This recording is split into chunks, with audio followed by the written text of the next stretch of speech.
ฮัลโหลสบายดี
สบายดีเด้อ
ที่แม่ยังขับได้ยิงกันนะ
อ้าว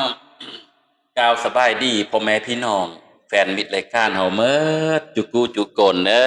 อมาพบเดี่ยวอีกแล้วมื้อนี้เด้อเนาะเวลานาทีนี้ก็มาพบมาพ้อเดี่ยวคือเก่า เอาขึ้นต้นรายการก็คือเสียงแคนอาโยนซานของต่างอ่หลุงบัวแก้วบ้านเสียงแม่นเด้อฝากให้หมดจุกูจุก่อนเด้อมื้อนี้ก็ถือว่าดีมกดีเจอที่ว่าได้กี่เราให้ไอเดียวฮักดูดอยู่เฮือนเราให้เพิ่นฝากมาเฮอกี่3จอกพอดีดูดเราให้แล้วว่าทำบ่เอรายการแต่ว่ากี่เราให้เทื่อแล้วพัดคิดฮอดรายการละเมยวันมาก็เลยย่าบ่ได้ต้องได้มาจัดรายการก่อนเนาะมื้อนี้ผู้เดียวกี่3จอกเราให้ปลุกขนาดเนาะเราเซอจอกง่วง เอาสบายดีหมดจุกคนเนอะสบายดีพ่อแม่พี่น้องลุงป้าเอาพ่อแม่พี่น้องที่ว่ากำลังเข้ามารายการละเมยมาฟังรายการของเราเนาะมื้อนี้ก็เช่นเคย8 โมงใกล้ปานน้อยหนึงมื้อนี้บ่เป็นเลยเนาะใกล้ปานน้อยหนึงเนาะ8 โมงป้ายมื้อนึงจะได้มาจัดก็ย้อนว่าค่าเวียกน้อยหนึงอยู่แต่ว่ามื้อนี้ก็ถือว่าบ่ปะบ่วางรายการละเมยฮอดเวลานาทีก็มาพบพ้อพ่อแม่พี่น้องคือเก่าก็เพื่อจะเสียงลำเสียงแคนความม้วนความซื่นมาต้อนมาฝากมื้อนี้ก็ดีมกดีเจอที่ว่าแฟนรายการฝากเราให้มาเฮ้อกี3จอกนะกีเราให้แล้วก็มาจัดรายการก็คือว่าคักอยู่เพราะว่ามันเข้าเร็วอำลำแต่เนอะฟังลำเมยลำแมนลำแท่งจูเฮาต่อเซอเราให้ก็สุดยอดเลยเนาะขึ้นต้นรายการกี้นี่ก็คือเสียงลำของต่างมันไม่ได้เสียงแคนของลุงบัวแก้วเด้อเนาะอย่าว่าเด้อมื้อนี้เด้อเนาะอันนี้เปิ้นว่าเลยเปิ้นเนาะSTS เปิ้นว่าขอฟังลำเศร้าไปคำแด้เปิ้นว่าเนาะอันนี้ทิศทองกลเมอคนไม่กลมือนางไม่กอยยังมีบ่โคศกเอ้ยเนาะเปิ้นว่าบ่มีแล้วเนาะคำพูดซอกแล้วนำ YouTube นำอะเลอก็บ่มีจักน้อยเลยเนาะ อันนี้แหละเปิ้นจังหวะแต่กี้แต่ก่อนนี่โอ้ยหมอลำจุเฮานี่ก็ดังหลายโกนม่วนหลายโกนได้เนาะแต่ว่าก็อะไรแม่นแต่ว่าเนาะม่วนหลายโกนอยู่แต่ว่าบ่ได้เซฟไว้บ่ได้อัดไว้ก็เลยว่าเสียปานนั้นตามกาลเวลาเนาะแต่ว่าการนี่ป่าถ้าว่าไอ้เลอล้ำไอ้เลอมาออกรายการหรือว่าคำพูดปฏิเลอจะอัดคือเฮอแล้วก็เอาลงยูทูบคือเฮอเอาไว้ให้ลูกให้หลานได้เบิ่งได้หมอยให้ แฟนรายการตัวต่างบ้านต่างเมืองต่างแข่งบริคำไสไอ้เลยอยากหมอยแม่นถ้าว่ามาหล่ำอยู่รายการหรือว่าคำพูดได้ปาที่เลยล่ะจะอัดคือเนออัดคือแล้วเอาลง YouTube คือละซ้ำสิเบิ่งซ้ำสิหมอยบ่เสื่อมบ่เสียปะตังเลยเนอชีวิตคนเฮาคือว่าแล้วสังขารบ่ตั้งเถียงไอ้เลยมีความรู้มีความสามารถในการลำในการเป่าแคนก็อัดไปแล้วก็เอามาเฮ้อคำพูดจะเอาลงเฮ้อ เอาไว้ให้ลูกให้หลานได้สืบต่อได้เบิ่งป่าเด้ออันนี้บ่แม่นว่าโอ๊ยอย่าว่าเด้อว่าโอ้หูลำอยู่แต่ว่าอ้ายแม่นไตอะเลิดแต่เฮาเนาะไตเมยไตแม่นไตแท่งไตก้วนไตพวนไตอะเลอกะย่าล่ะที่ว่ามีความสามารถหูลำม้วนบ่ม้วนบ่ว่ามีความสามารถมาลำมาลำเด้ออย่าอ้ายอันนี้เป็นฮิตของหนึ่งของจูเฮาเนาะเกิดมาแล้วก็ยินแล้วคือคำพูดก็ยินแต่อยู่ปุ้มอุ่นล่ะเด้อ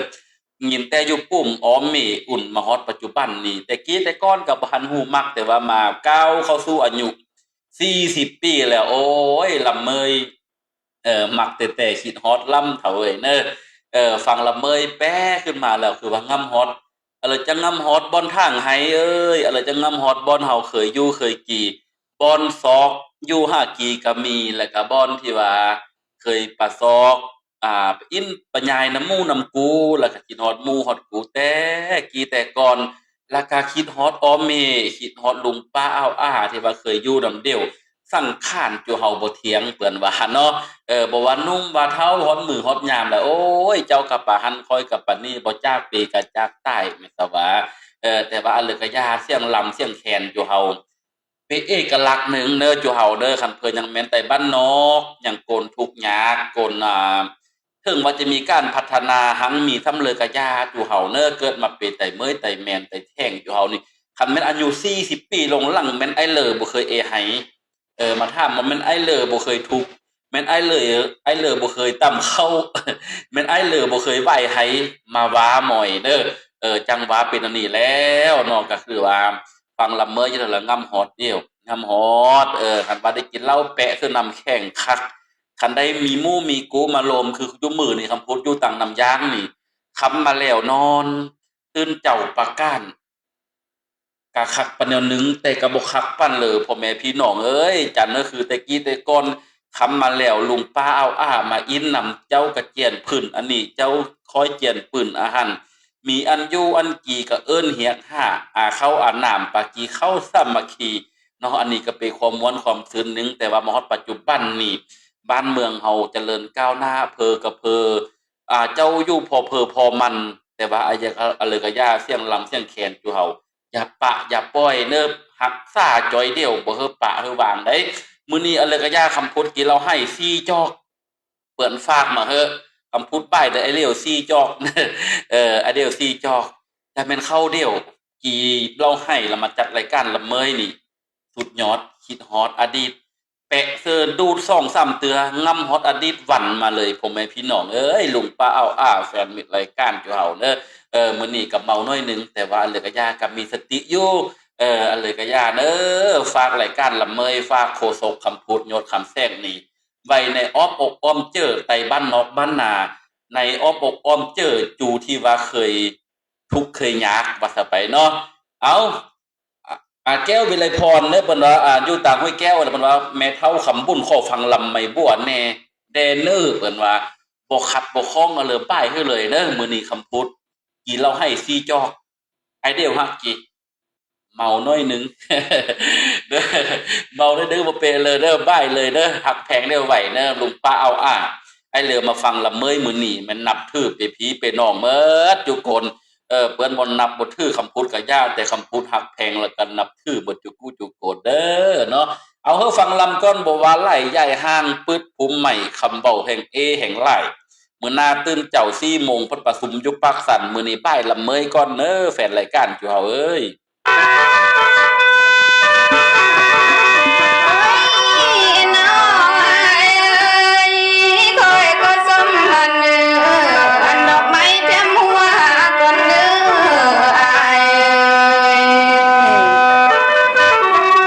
โอ้ยม้วนแต่เด้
วนจ่าปานนี้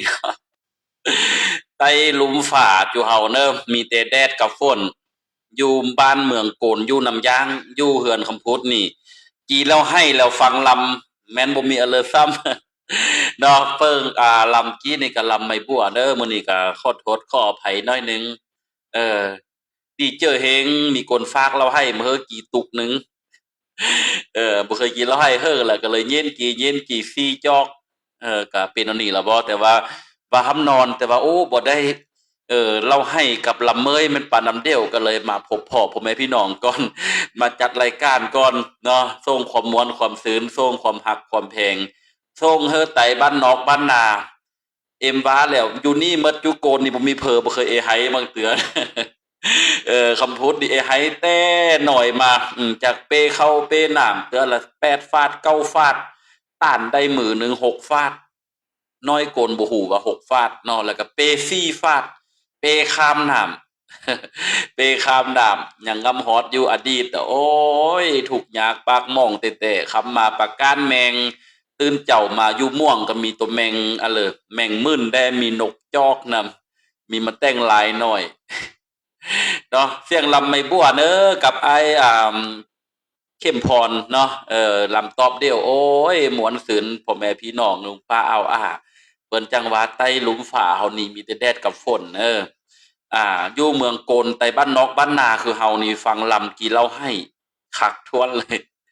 เนาะก็ขอบอกขอบเจอมื้อนี้เด้อแฟนรายการอยู่เฮาเนาะแต่บางอันก็บ่เหมาะสมแต่ว่าเลยก็ยากรายการคำพูดเนาะรายการคำพูดนี่ก็เออบ่ได้ทำได้เฮียนตังเลอมากับไปกลบ้านนอกบ้านนานี่ล่ะแต่ว่าอยากมาปกปักรักษาอนุรักษ์ส่งเสริมพัฒนารายการลำเมยลำแมนลำแท่งอยู่เฮานี่แหละก็ส่งเฮอพ่อแม่พี่น้องลุงป้าเอาที่ว่าอยู่ตังเลอก็ตามใกล้ทินใกล้ท่านป่าอยู่นำลูกนำครอบนำครัวกระส่งเสียงแคนเสียงลำนี่เฮอย้อนคืนอดีตเนาะเออ ไม่อ้อนเอ้ยอะเลอไม่อ้อนว่าโอ้ยอย่าคือผู้สาวปลาลำก้อนโคศกยำเมานี่เด้เนาะมาลำมอยเด้อเนาะอันนี้ไม่อะเลอไม่มั่นคำทวีโอ้เปิ่นว่าเนาะไม่ดวงมณีโอ้เจไม่ดวงมณีเนอะอาคารแก้วไม่ส้มพอตาเถิบอยู่ที่เล่าให้มื้อนี้เนอะ4จอกปุกแต่ปุกว่าแม่นเราให้เพอฟากมาว่าคือขึ้นปานนี้กี่ซี่จอกแล้วฮะหลายปานนั้นนี่เนอะ แก้ววิไลพรม้วนแท่มื้อนี้เข้ากับบรรยากาศอยู่ห้วยแก้วซ่องพ่นตกเหมือนนำย่านก็ตกคือเดียวเนอะตกคือเดียวกี่เราให้ฟังลำโอ้ยใกล้นี่ก็บ่มีพ่อแม่พี่น้องลุงป้าไอ้เลยยังมีเหือมีแหงคันอดหลับอดนอนได้ละ8โมง5 9โมงแล้วฟังรายการคำพูดเนอะฟังรายการละเมยจูเฮาส่งความหักความแพงจากหัวอกหัวเจอเนอะ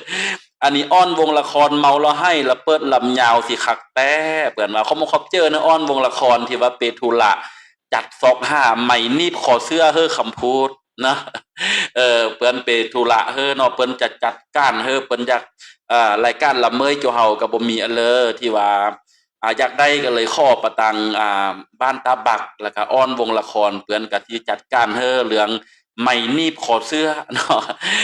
ก็เพื่อมาดำเนินรายการนี่ก็ขอบเจอหลายๆบ่มีเลยตอบบุญแทนคุณไม่เท่ากันนอกจากเสียงลำเสียงแคนแล้วก็เมยทำเลยกะยาแต่ละมื้อ8โมง5 9โมงก็มาจัดรายการนี่แล้วก็พอเฮ้อผู้เฒ่าผู้แก่ได้ยิ้มได้หัวได้ฟังได้ม่วนได้ซึ้นแต่ละมื้อก็พอนอนหลับเนาะแต่ว่าผู้ดำเนินรายการนี่ก็แม่นเข้าเส้นเลือดแล้ว เราแปะเทื่อนึงก็ตาเทิบเข้าแล้วก็มาฟังลำก็ม่วนเด้อเอาต่อปานนี้ยังเหลือจักนาทีหนึงยังเหลือ15นาทีเด้อจะเฮอฟังลำของคำต้านำพร้าวก่อนที่ว่าเซี่ยวไม่อ่อนต้นเฮือนเออเซี่ยวไม่อ่อนต้นเฮือนก่อนนี่นะคำพูดก็เกือบมอดไฟนี่เพราะว่าถึกหมอลำคำต้านำพร้าวเมียนเฮอไม่อ่อนเกือบต้นนี่คำพูดกับมอยเซี่ยวว่าอ้าวเอเลอเซี่ยว เฮาห้ำแปรเปื้อนบ่คำบ่แปรแล้วนี่ได้มือปลำอยู่น้องป้องหั่นเนาะเอาเฮาฟังก่อนดีเด้อถ้าว่าเสียงลำเสียงแคนนี่จบลงคำพูดกับข้อลาพักพรก่อนมื้อนี้ก็ขอโทษขออภัยบ่เทื่อก็ว่าว่าหลายว่าใกล้กำหนดแต่ว่าเลยก็อย่าเนาะเราให้บ่กีเน้อเบี้ยเน้อคำพูดบ่กีแล้วเบี้ยแต่ว่าเราให้นี่แม่นเกิดมาแต่น้อยก็เคยกินแต่อันนี้เนาะน้ำปูน้ำยาน้ำอ้อน้ำเมน้ำผู้เฒ่าผู้แก่บ้านเมือง กี่เราให้แต่กี่แต่ก่อนกันนึงเราให้กี่บ่มีเงินมีคำมาซื้อเนาะอื่นก็ซื้อเราให้กี่เนาะ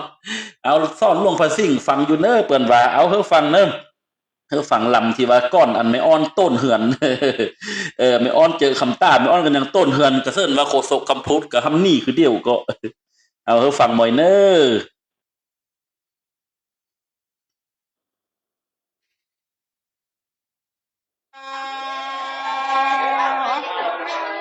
คำพูดปลาปลาหลังหน้าก้อนเน้อยันนอนปะแฟนรายการน้องนี่มาพบแดงเตือนนี่น้องอยากเข้ากินอยากไว้นะเบ้าหมอลำเอ้ยมาเห็นผัวสาวบ้านเฮ้อน้องสิข้อยกใส่ใหญ่นั่นเด้ออายเอ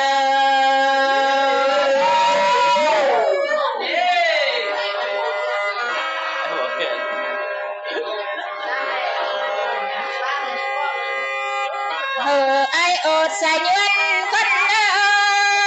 เอาไฟหนาสิบาทน้องขึ้นในนั่นเด้อบ่ลำน้องเอ้ย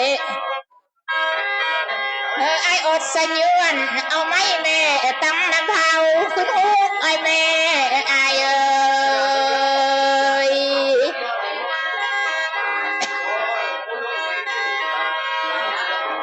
โอ้ยน้อไอเอ้ย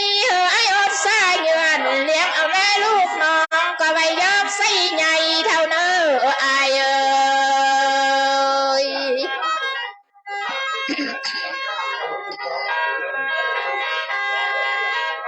อันว่าใส่ไงน้องนี่น้องว่าลับบ่มีลับแล้วบ่ลับเอ้ยยันว่าอายสิกำจำกำใจกำไม่อายสิคำต้าแย่อยู่บ่อายบ่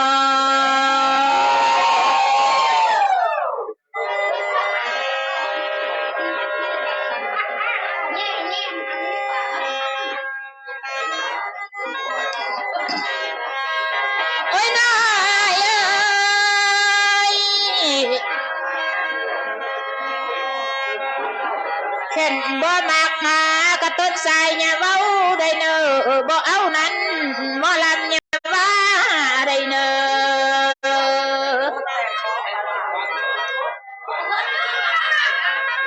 ไอ้เนี่ยมาตัวทะแลงเว้าได้เนอสิเอาเราเขาจับตอบนะบ่ลำเอ้ย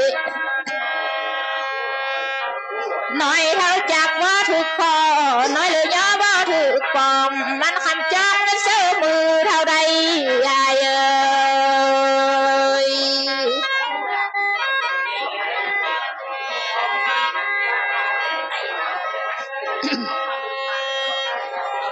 โอ้ยน้อยเอ้ยน้องได้ยินเพิ่นเบาสิกาคำมาซาอยู่ได้บ่ลำน้องเอ้ยนาลาน้องเป็นสาบาบานสุนไอ้นี่น้องแค่มีตอนดินดิบนาเฮ้น้องสิขอเข้าบ้างคำนั่นแม่อายเอ้ย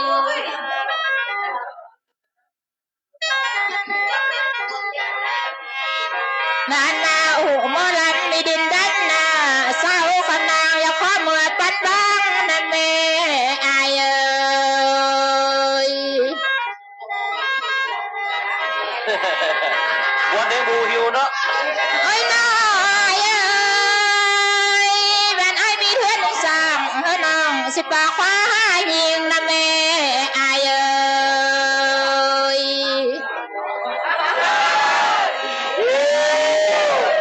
โอ้มากปึ้นบ่เนาะเห็นน้องยิงบ่ได้น้อ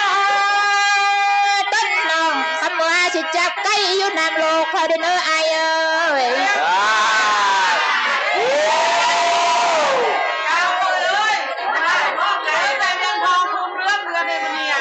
เห็นน้องยิงบ่ได้ว่าจกหูน้ำคอกเขาในเนื้อกันน้องซอกบ่ได้สิเอาอายบ่แขวนบ่ลานมาได้เด้อ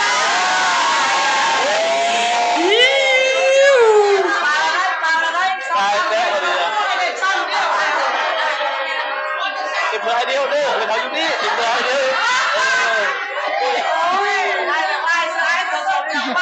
โ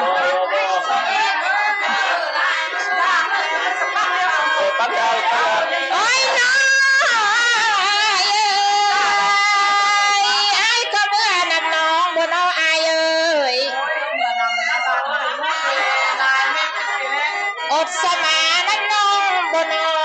มานั้นน้องกี่ขามูมาบนเอาหมอละนางเอ้ยมานั้นตู้นากี่ขาไก่ได้เนอ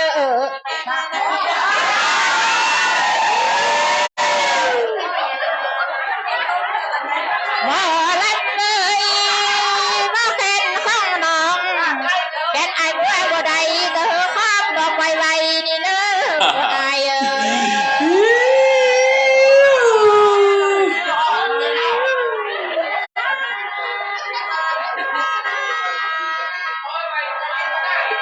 โอ้ยน้อ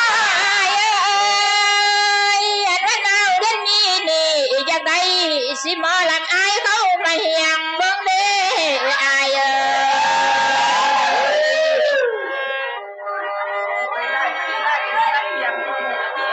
อันว่าหนาวเดือนเจียงนี่น้องอยากได้สิหมอแฟนมาซ้อนเบิ่งเด้อสุภาเอ้ย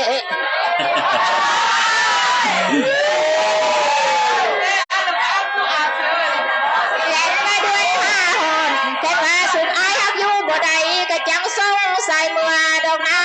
อายเอ้ย ทรงไงทรงได้แต่สาวหลักสาวนี่เนาะ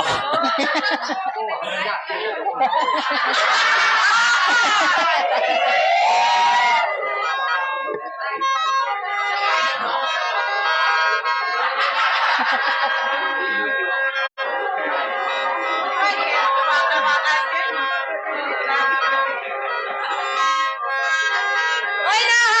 ยเอ้ยน้องก็อยากให้อายได้สุขใจเอ้ยเมื่อเฮือนหน้าให้ลูกนางนั่งเบิ่งเด้อายเอ้ย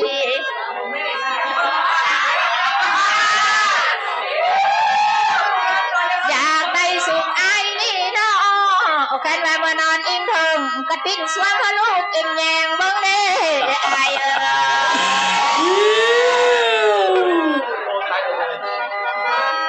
ก็เลยเมียเอ้ยเราให้มาเฮ้ยจองอีกบ่ายจองอีกอย่าเนี่ย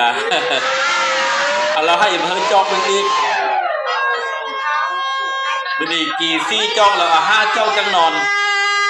จอกงวง นั่นแหละไงนั้นเศร้าบ่ลำหน้าบ่ควงนำน้องน้องหน้าบ่ลำเอ้ย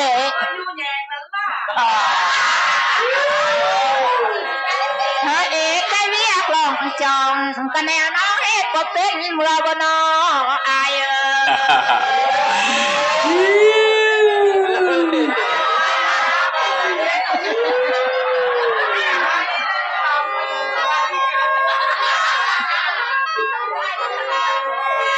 โอ้ยน้อยเอ้ยน้องก็ลำโดนแล้วอายเอ้ยตามในคำทรงก่อนเอ้ย ขอให้แก้วไว้ตั้งก่อนหัวแทนแก้วเพิ่นต้อมาเบิ่งเด้ออายเอ้ย